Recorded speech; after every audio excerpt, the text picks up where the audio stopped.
Hello, my name's Jane Hinwood. I'm a conservator and I work on the photographic collection at the State Library Victoria. I'm going to draw on digital images from our own collection to illustrate a little bit about the materiality of photography, how it has changed since it was invented over 170 years ago, and the sort of things that we can do to care for and preserve our own collections at home. So what is a photograph? The image, in the case of analogue photography, is usually based on a light-sensitive silver halide in an organic binder, most commonly gelatin, on supports as varied as metal, glass, textiles, paper and plastic. Combinations of these can be found in photographic collections, and what a photograph is made of, its materiality, affects its long-term stability and determines what measures we need to take to preserve them. A stable environment, avoiding fluctuations in temperature and humidity, is advised. Hot roof spaces and mouldy old garages are definitely not the place to store your precious photographs. Avoid direct sunlight. Not all photographs are equally sensitive, but as a general rule, direct sunlight is a no-no. Storage materials. When you're looking for materials, ask for archival materials and question what that means. They should be chemically inert, they shouldn't break down, they shouldn't cause any deterioration of your storage materials. Paper is preferable.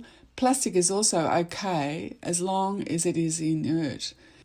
Although there's a caveat on plastics, it's not great in hot storage conditions, so paper is generally preferable.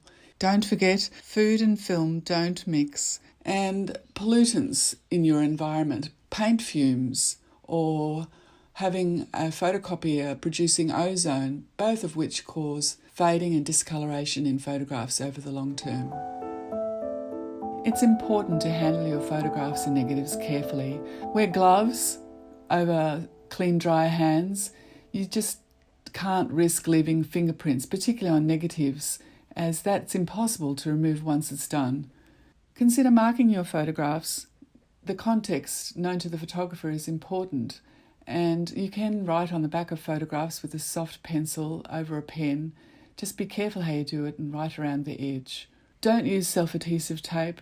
Any sort of storage album that includes pockets to slip your photographs and negatives into is preferable to using self-adhesive tapes. And included in that category is post-it notes. Avoid them as well.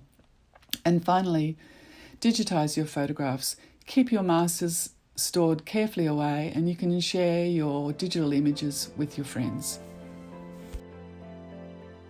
This photo is by Henry Fox Talbot from around 1842. It's extremely rare, and this is one that you won't see on display because of its condition. It's very light sensitive, and we have it stored in the best conditions we can offer to preserve it for future generations. Here's another example of very early photography in our collection. This one is a daguerreotype where the unique image is on a silver-coated copper plate within a very ornate little case. And while the case is intact, this image is protected and has survived all this time. This is a lovely wedding portrait done in the 19th century. It's an albumin silver photograph, and perhaps because it's a special photograph, it's been stored carefully and only brought out for special occasions, and it has survived in remarkably good condition. And finally, this little dog called Rusty is an example of a glass plate negative. The negative itself has survived through good handling and storage. While we may have collected many photographs, don't overlook that they are potentially fragile and can be easily damaged by careless handling, poor storage, and exposure to too much light, humidity, or high temperatures. What you can do now will ensure that your photographs survive.